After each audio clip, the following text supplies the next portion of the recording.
Hey, what's up, guys? Welcome to Earwax. It's Colin, and today we're going to be going over the brand new album by SoCal DIY garage rockers, Wicked, Gumtree 2, Better on Paper. So this is, I believe, the third full-length album that these guys have put out. They're a trio out of the LA area, and the first album I listened to of theirs, which was Under the Crow's Wing, was actually the, I believe, singer and guitarist of this band reaching out to me asking me to do a review for it. That was back in September, I want to say, and I really enjoyed it. I actually, I think I gave it a pretty fair grade. It was very raw. It was very rough. Definitely could be polished up a little bit, but some undeniable talent there. And so with this release, they didn't ask me to review this one. I just wanted to because I really did enjoy that first album, and I was excited to see what they were going to do on this one. And yeah, I really enjoyed it. It's got some of the kind of same sort of DIY crust punk garage stuff that they had on Under the Crow's Wing, but they also go in some other directions too. There's like some surf, there's some psych, there's some straight up alt rock, and I think it's a pretty solid output. One of the biggest things that I can say for them is if you listen to them on Spotify and you get through the album and then Spotify just starts like recommending, other music to listen to. Every single time that's happened to me for this album, I've gotten a different artist that Spotify put on first. And those three were King Gizzard and the Lizard Wizard, Ty Segall, and OC. So some pretty decent acts to be recommended based off the algorithm. Now, obviously, these guys have a little bit of ways to go before they get to that level, but I think they certainly could. So with that out of the way, let's talk about the songs themselves. But first, if you guys could please like, subscribe, comment down below, all that stuff helps out my channel a lot. If you're already subscribed, turn on notifications. That way you don't miss any of my videos coming out.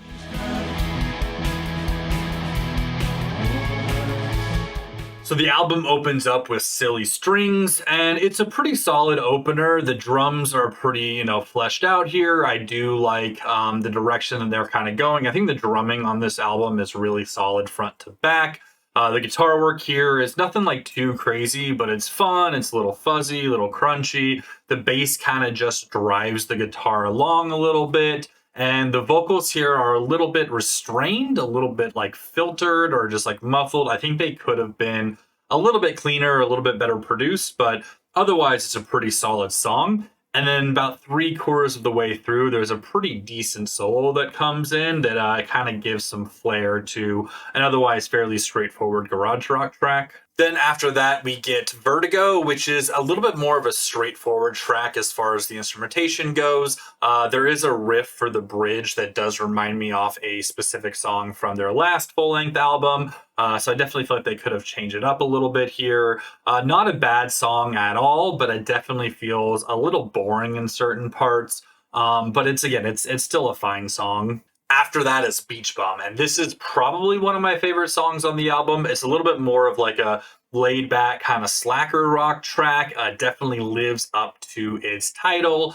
There are some really like kind of dreamy parts. The vocals here also kind of muffled in the strain, but I think they work really well. They come off a lot stronger than they did in like the first song.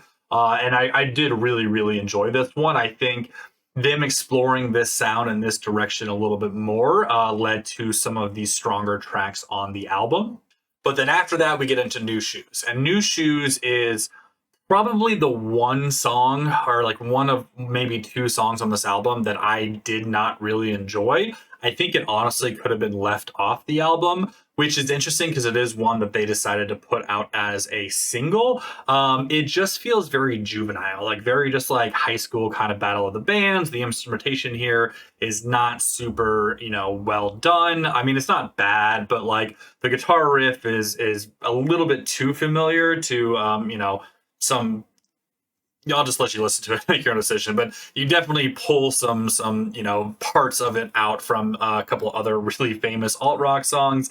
Vocals here are probably some of my least favorite on the album. I'm just not digging like the melody here. But yeah, I think this album is 14 songs. They probably could have left this one out, and the album would have been stronger because of it. But then we get into Taste, and Taste is probably one of my favorite songs on the album as well. It's a really high energy, high octane kind of like punk track. The guitar work here is, really in your face. The drums are really pounding. The vocals here work super well.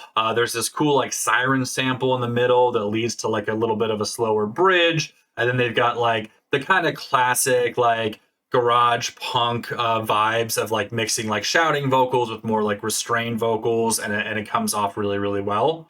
I do think this is some of the best drum work on the album as well, and the bass definitely like stands on its own. It's not so much just a compliment to the guitar, but you can actually like tell that it's sort of just driving the entire track forward.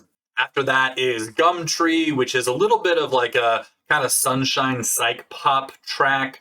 It's got some like again probably some of the best drum work on the entire album. I love the guitar tones here. I love just like the direction that they're going here. Even when it does pick up about like halfway through the song, it does feel a little bit different and more like of a standout than some of the other songs on the album. And I think them exploring this genre a little bit more, or at least this style a little bit more, again, is leading to some of like their best songwriting on the album. After that is 7EG, which is another, I think, really killer track. This one's got more of like a straight up surf punk vibe, with the drums being very like tom heavy in this, with a super like kind of laid back groove that definitely leads itself to the surf aesthetic. The guitars here as well are super, super unique as far as like what else is on the album. The bass is incredible too.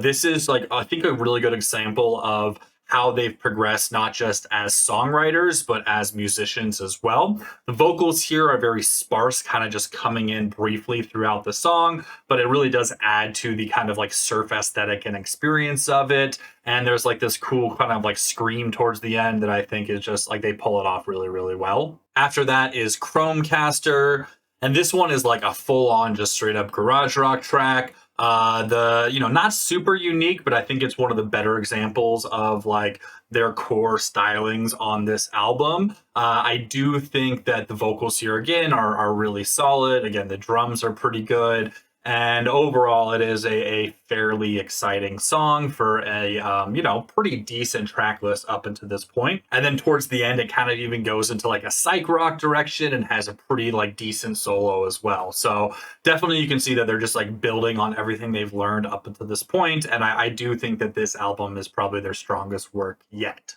After that is Just a Boy, which has kind of like some shoegaze elements to it. It has some more just like 80s style indie rock. It reminds me of like some late era Pixies, or even like the polished stuff from like Slowdive.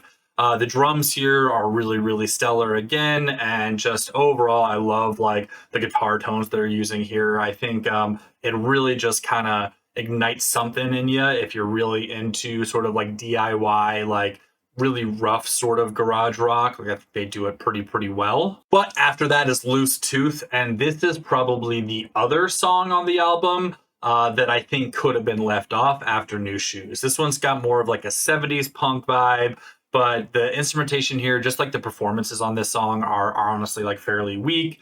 You can tell there's like a couple parts where they're not like hitting the notes exactly where they should be. The vocals are very straightforward and they're not super exciting. And yeah, I mean, it's not a bad song. Like neither this or New Shoes are like bad songs. They're just like pretty basic and don't really bring much to the album in my opinion. But then they get into Reaper Surfing, which is probably like a top 2 or 3 song on the album for me. This is just like a straight up surf rock, surf punk track. There's like legitimate beach sound samples thrown in, and the guitar work and the bass is like very bass heavy, which like again just brings you back into that kind of like surf aesthetic. And I really, really enjoyed this one, especially coming off of the last song. I think it just made me like this one a little bit more. They even have like some chant vocals and some like, again, very cymbal heavy drum work, which it just all leads to kind of that surf aesthetic. Then we get into Crossroads, which, and as its name would suggest, has a little bit of like a blues influence to it. Definitely still kind of, a garage rock track at the end of the day, some alt rock thrown in there. But yeah, I enjoyed this one a lot. I think some of the strongest guitar work on the entire album. Nothing super crazy, but I do think it's well deserving of its spot on the album. Then we get into Bitter. I don't necessarily feel the same way about Bitter as I do as like Loose Tooth and New Shoes, but it's another fairly just kind of straightforward average garage rock track and nothing like super crazy. But then we end with Table for Two.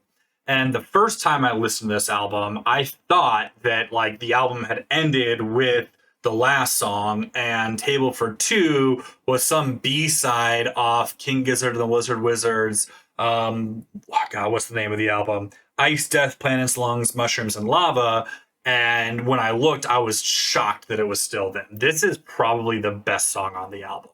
It is super well written, super well performed, super well played. It's kind of like a jazzy, free improvisation feel to it. The vocals here are some of the best on the entire album. The guitar work here is fantastic. The drums are incredible. Like, absolutely, absolutely love this song. Immediately went on like my King Giz and Friends playlist. And I think that is like the highest compliment I can give a band of this style, is that I mistook your music for King Gizzard and Lizard Wizard, because they're like the top echelon in my opinion. So yeah, kudos to you guys. Absolutely incredible track, and I think it might be the best song you've ever written. So overall, I did really enjoy this album. I do think that there's a couple songs that like are holding them back a little bit, and I don't know why they necessarily chose like them as some of the singles, but the bulk of this album I think is really solid for a, you know, young band that's still trying to like, you know, get their name out there, get their recognition. I do think if they keep up, if they keep at it, that they can definitely go somewhere. They need a little bit more direction and maybe some like higher quality production on their next few projects. But obviously that's going to take away from some of that DIY aesthetic that does make them unique. But overall, if you're into this type of music, they're super fun. Go check them out. I highly recommend this album. I'm gonna give it a B. I'm teetered between a B and a B plus, but ultimately I think there's like a couple of those songs that really just kind of brought it down a little bit for me, but still an overall solid experience. Definitely enjoyed listening to it, and hopefully they start to tour a little bit more outside of like their local area, and I'll be able to get to see them live at some point. So that's going to be it for me, guys. Thanks so much for watching. And as always, I'll talk to y'all later. Peace.